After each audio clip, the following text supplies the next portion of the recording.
Hello, hello. This is Rongjia. Joy? Or- Yeah, this is okay. Rongjia from Hainan Broadcasting Station. Okay. Nice yeah, to meet you. nice Good to to meet see you. you.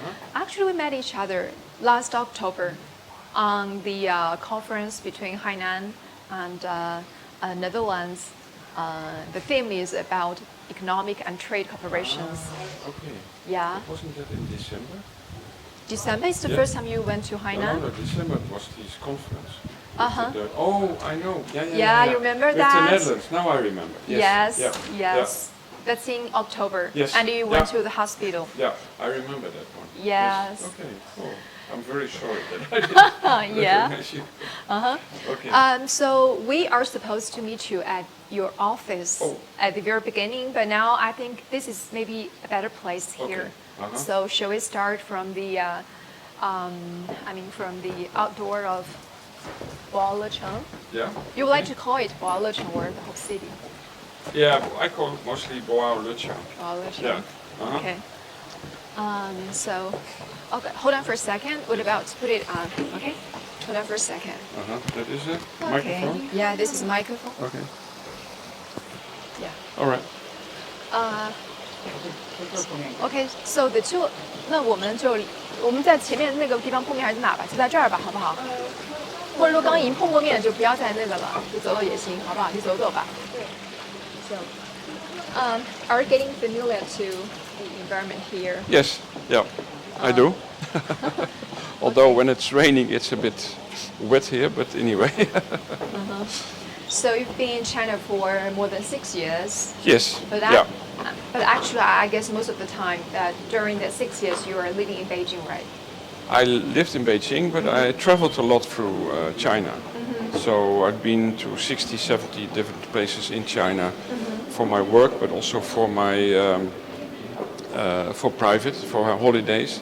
So, and yeah, it's very different places everywhere in China. The south, the west, the east, north. It's very interesting. Yeah. Okay. So I mean, last October, is that the first time you went to Hainan? No, I went in September last year also. September? Yeah, I was Okay, here as before well. the conference that Before time, the right? conference, yes. This is the first time that I've been here. Uh-huh. I've been in Lecheng before, but this is the first time I've been to this place. Yeah. Okay. Yeah, this is our office. It's office. very open and very spacious, and also very attached to nature. So you see all the water and all the trees. So that's Yeah. very interesting, and according to local nature. Actually, this is a place that's quite different from Beijing. So Yes, How- for sure. okay. Yeah. These are the platforms that we have in Boao, Yes. Lecheng, Yeah. because it's a little bit dark, so I'm waiting for Okay. Right. the lights. Yeah. So actually, how are you getting adapting to the working environment here?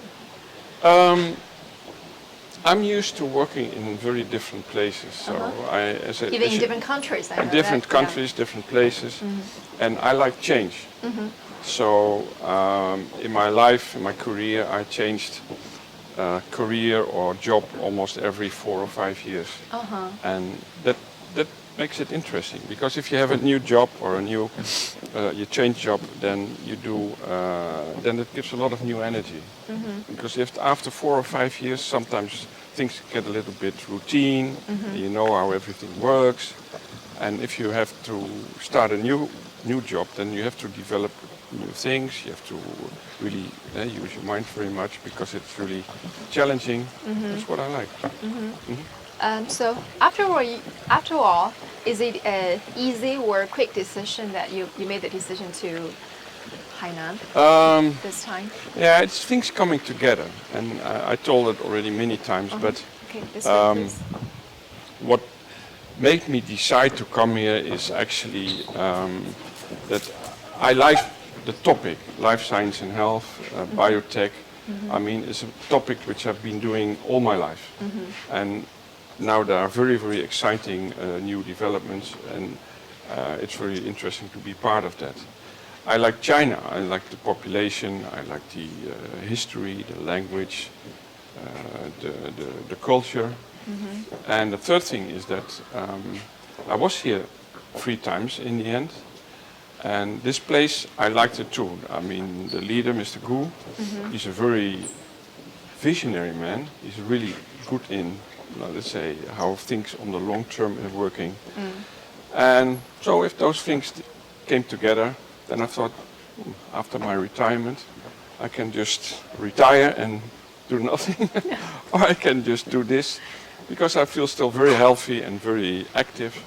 And You can do more, right? and do more. I mean, so that's why I decided, and I'm enjoying myself very much here. Yeah. I mean, at the first beginning, have you planned to go back to Netherlands after your retirement in China? Is that your first plan? I mean, Now, not really, because we already started talking last year, November and December. before And- you have your retirement, Yeah, right? I knew that I would retire in January this year, and then Mr. Gu asked, "What are you going to do after retirement?" I said, "I don't know." He didn't give you the chance to go back to Netherlands, right? Yes, he did. I mean, I retired. I went back in January to the Netherlands and was there, and then we signed the contract online. So that was a very interesting experience. And then after that, I was busy with getting my visa, which is a very complicated process. Maybe we should not talk about it. But in the end, in August, I got my visa, and then I came here. So I had to do some quarantine first, and then I came to Hainan September 7th. Yes. Yeah. So it has been almost 2 months. Yes, Yeah. not very long yet. Yeah. So these are your workmates. Do you Yes. know them well? No, No. no, because I mean, Mr. Wu here, right? Yeah, I've been very busy with all kind of things. First, I mean, you have to start up, so you have to find your apartment. I have now an apartment in Haikou, so I have to move out one apartment, move out in a new apartment. Then I also have an apartment here for during weekdays. I have to start up in my work, so I have to talk to people about things. Then we had a trip to Beijing twice. Because one of my things is to connect with embassies and consulates general. So we had meetings there, and I developed a plan for that. So I've been very busy. So, but I learn them more and more to know. So every time I meet some in my work, and then I learn to know. But I'm not so good in faces, and so as an experience with you from last year. Okay. I mean, they're so energetic and young. I mean, looking at these pictures here. That's also one of the reasons why I like it here, because people, they are very driven, they are very well skilled. I mean, they're very on the ball. I mean, they really, if there's things happening, they do it right away, and that's what I like. I mean, they deliver on things which I ask them to. And have some very good colleagues who I work a bit more together. So we're trying now to develop this conference, which will be held now December 15. And but they're also very good colleagues. Yeah. So how is your daily routine works in Wow? It's very difficult to say because it's very different each day. I mean, the central part is of course the regular things like doing email, making calls, video calls, and nowadays, of course. This is the upstairs to your office. Video calls are an important part of the of my job. There was more. Okay. So mostly the afternoons are I'm busy with calls with Europe or the US because that's because of the time difference. For example, now with the Netherlands, we have a time difference of 7 hours. So if I want to call them at 9 o'clock. Which one is your office? This is my office. Oh, this is your office? I should have cleaned it out. You want to go in? Okay. Yeah? All right. Thank Please? you. Yeah. Wow. I'm wondering, what did you bring to the office after Not you much. came here? Not much? No. No? No. No personal things, I mean? There is this expression of a digital nomad. Do you know what it is? What? A digital nomad? A digital nomad is a guy or a person who can work anywhere. Okay. So I have my bag. So I have my laptop, I have my phone, I have my mouse, and I can take it And that's anywhere. enough. And I take it everywhere. So I'm going to Haikou, then I take it there. If I'm going to Lechang, I take it here.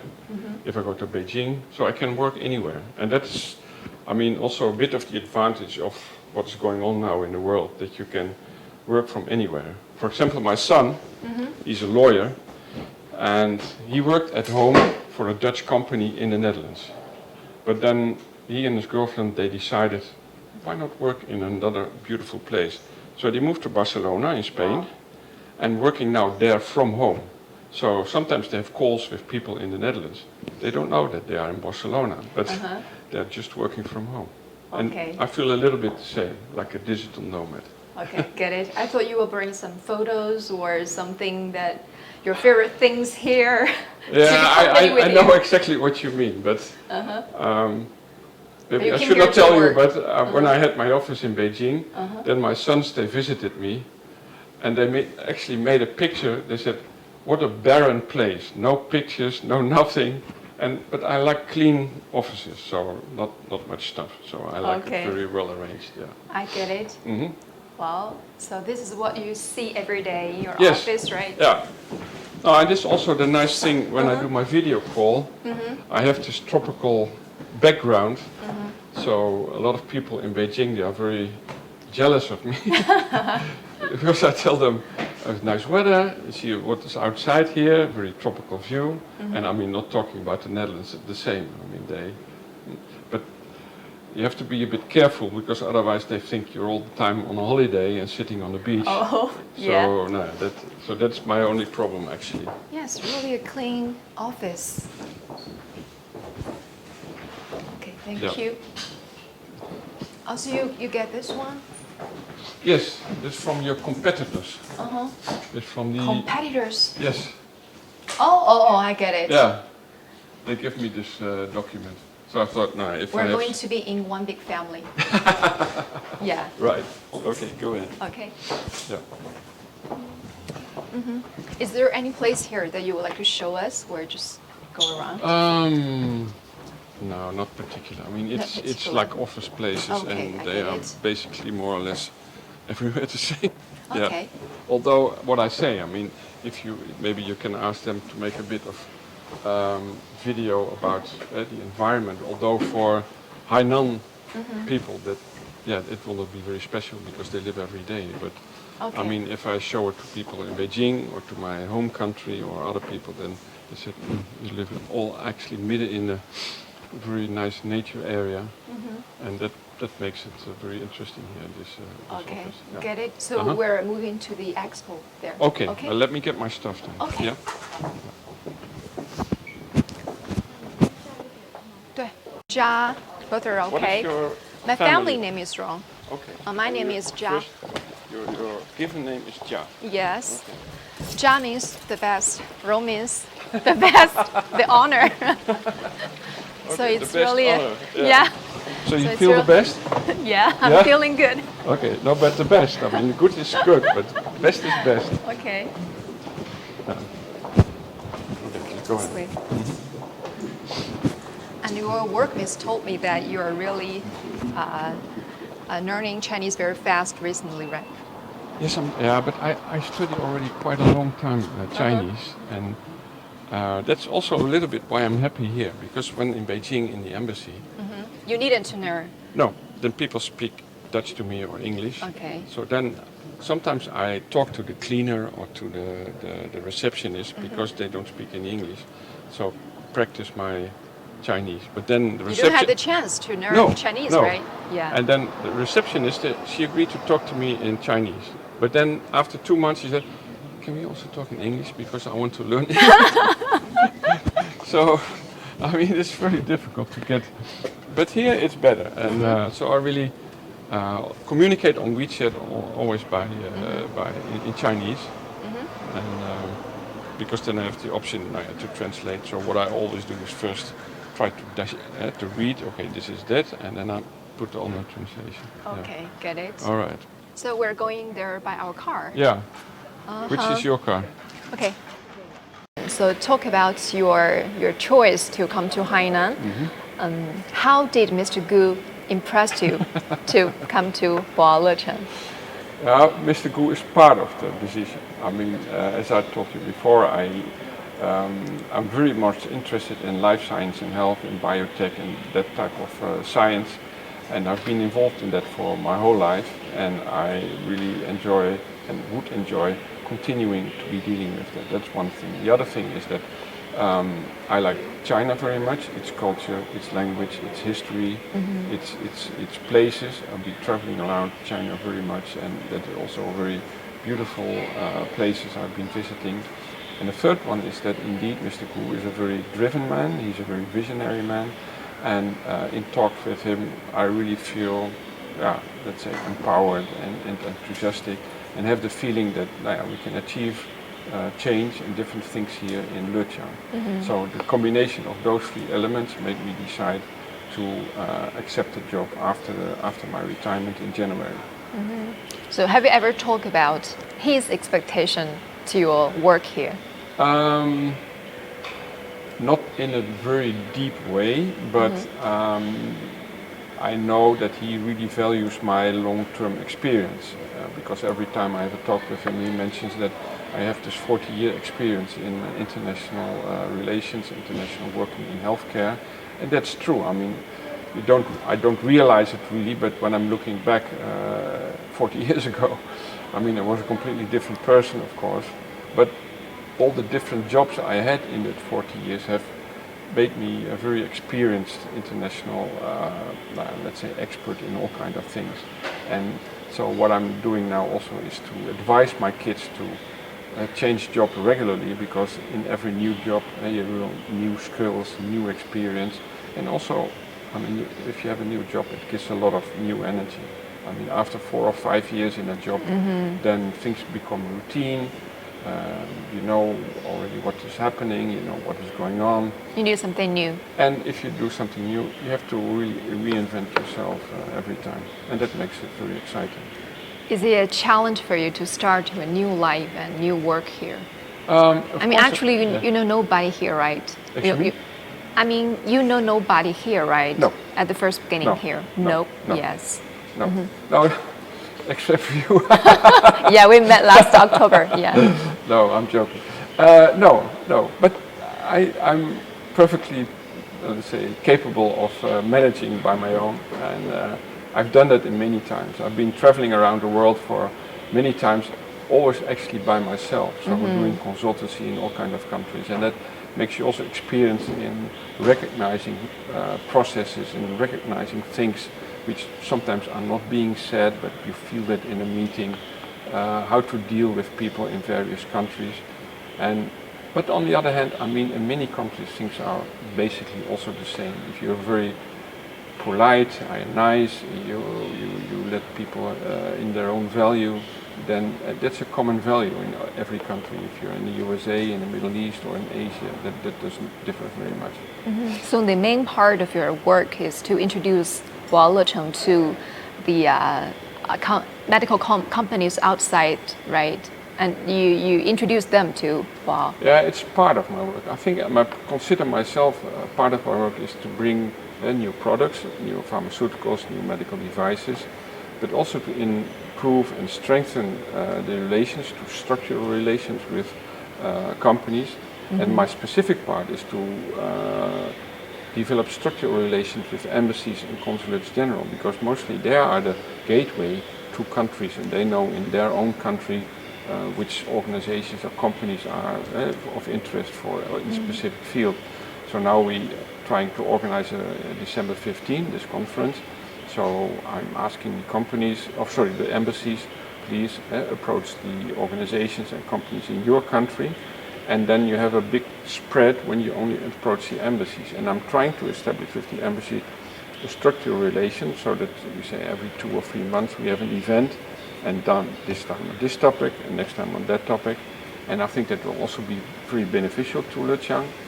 And the third thing is to help people really realize that if you are an international medical pilot zone, you also have to deepen the international character of the administration, so to easily communicate internationally, to have access to video calls, to communicate by email and WhatsApp to internationally. So that's the third part of my job. How will you introduce Lecheng to other people who heard it the first time? Now it's quite difficult to introduce it the first time because a lot of people already know about Lecheng. But when I'm introducing them, I say, okay, if you have innovative products which are recognized by FDA or by the CE mark, then you should come to Lecheng, because the Chinese government, by establishing Lecheng, is very much interested in bringing innovative products to China. And Lecheng is a very good gateway because you can use the products here after a relatively short procedure. Then you use the data which you generate by using the product to, which are real-world data, real-world evidence, to approach the National Medical Product Administration and to get a license for your product in mainland China. And if your product has a license for mainland China, then you have really a big market, because the market is not only very big, but it's also very similar. I mean, if you're in Europe, we have about 250 million people, which is very small still compared to China. But every country has its characteristic, and we're now trying to get it more and more similar, but still there's a lot of difference. And that's the difference in China. I mean, things are streamlined in all part of China. So if you have a product which is licensed, then in public hospitals, in general, they can use it very quickly all over the country. So in your perspective, what is the biggest difference between the medical system between China and Netherlands? The biggest difference between China and the Netherlands is our general practitioner, actually my old job. The general practitioner is really the person, if you have a well-educated and well-paid, because people, if they get well-paid, they stay in the job. General practitioner, you can do 95% of all procedures you do in the general practitioner's office for 5% of the cost, which is a very cheap way of dealing with patients. And the difference in China is that people in general often go to the third level hospital, and because in many places there is not a really well developed primary care system. You had it before, some years ago, with the barefoot doctors, but nowadays you can, and I know, for example, in Beijing, in Shanghai, we have been talking to the Director General of Healthcare in Beijing and also in Shanghai, and they recognize it. The Director General, which is basically the Minister of Health for Beijing, there's 23 million people, he has been visiting the Netherlands, and I've invited him personally to visit a primary healthcare center in the Netherlands.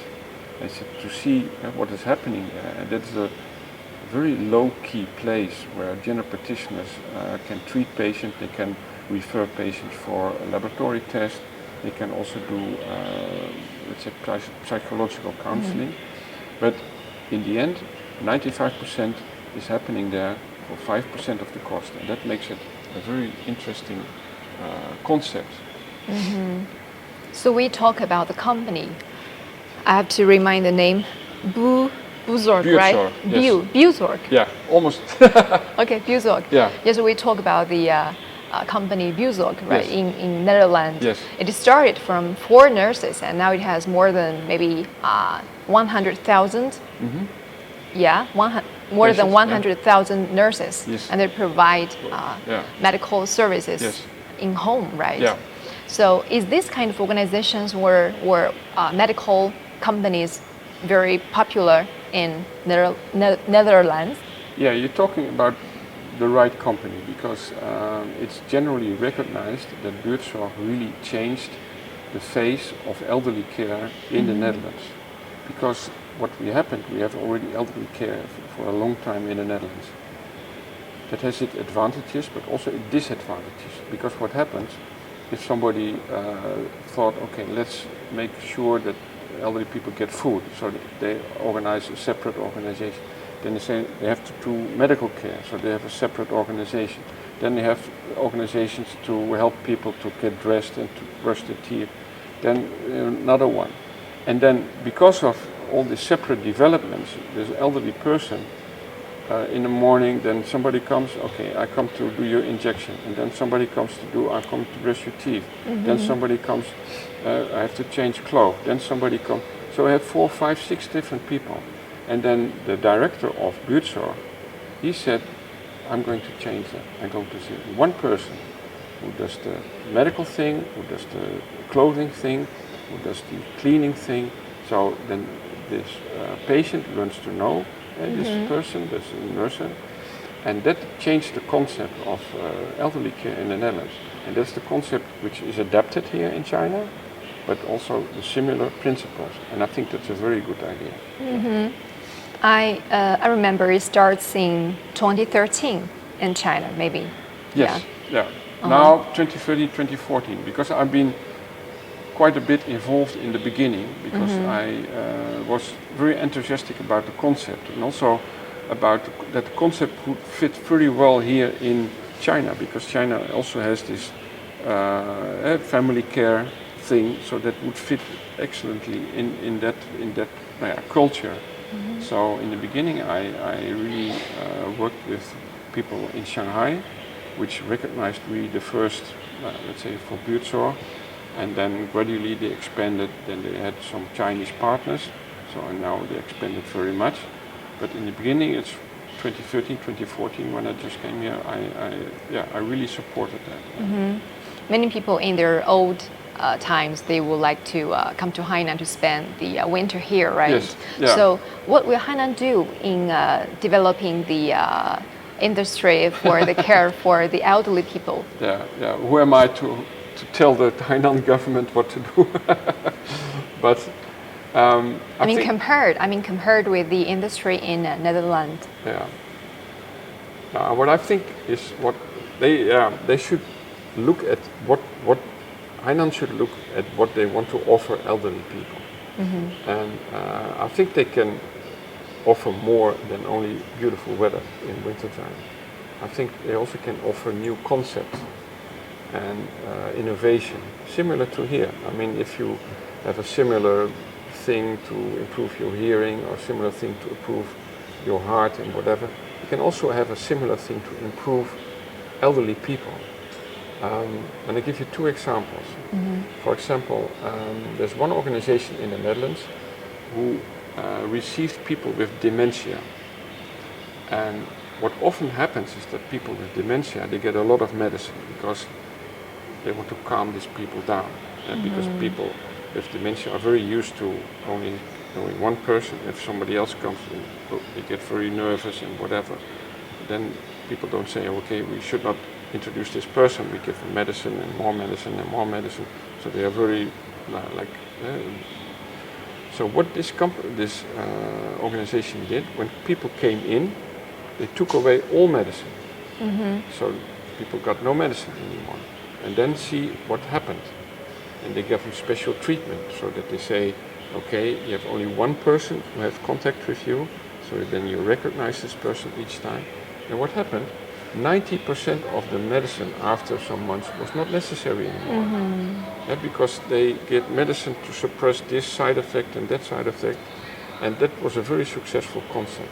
And the second one is also... They're over-treated, right? Yes, yeah. It was not necessary. And these people feel much more happy because they're not dizzy and not sleepy and all these things. And the second one is also about when you have people with dementia, they wander around because they don't know where they are, they don't know where things are. So what they did is they admitted these patients and made a kind of an electronic fence. Not a real fence, but an electronic fence. So they got a little thing on their body. So within this area, they could freely move around. And if they're outside the area, then the alarm went off. And then people inside the building, they could see, okay, this guy is now in that place, but there's no big deal, we pick him up later. So for them, they have a big area to roam around freely, which also improves their quality of life. And those are 2 things which really improved the things for dementia. And one more thing. We also had a visit of the Minister of Health from the Netherlands, because I told him not only China can learn from the Netherlands, but you can also learn from China. And China had the concept of daycare centers for elderly. So many times, I mean, China, both parents work and they have the kids in the daycare center, but then also the family is in their home. But if the dad or mom has dementia, it's very difficult for them. So they have many daycare centers now, for example in Suzhou, in Shanghai, in Wuxi, where they bring their dad, let's say at 9 o'clock in the morning, they're there for the whole day, and then at 4 o'clock, 5 o'clock after work, they pick him up again. So dad is happy, the family is happy, and in that sense they can still continue to have also the people with dementia at home, because in daytime they can go to the daycare. So that is what we learn from China. Actually, Netherlands is very famous for its medical system in Europe. So you give us many good examples what they're doing in Netherlands. Yes. So what do you think we can learn from Netherlands from your perspective? I'm also always very reluctant to tell other people what to do, especially here in Hainan. But what I would advise is to really look at establishing a primary healthcare system, so that you have very well-skilled doctors who have done a fully doctor training, and then for 1 or 2 years special general practitioner training to set up clinics for, because then you really relieve the third level hospital. Because now people are always going to the highest, and sometimes in the Netherlands people are doing that too, but then they get refused. I mean, there are people in hospital, there's a nurse, it's called triage, to assess what this patient has, and then if it's not serious, they say no, you cannot come here, you have to go to a general practitioner.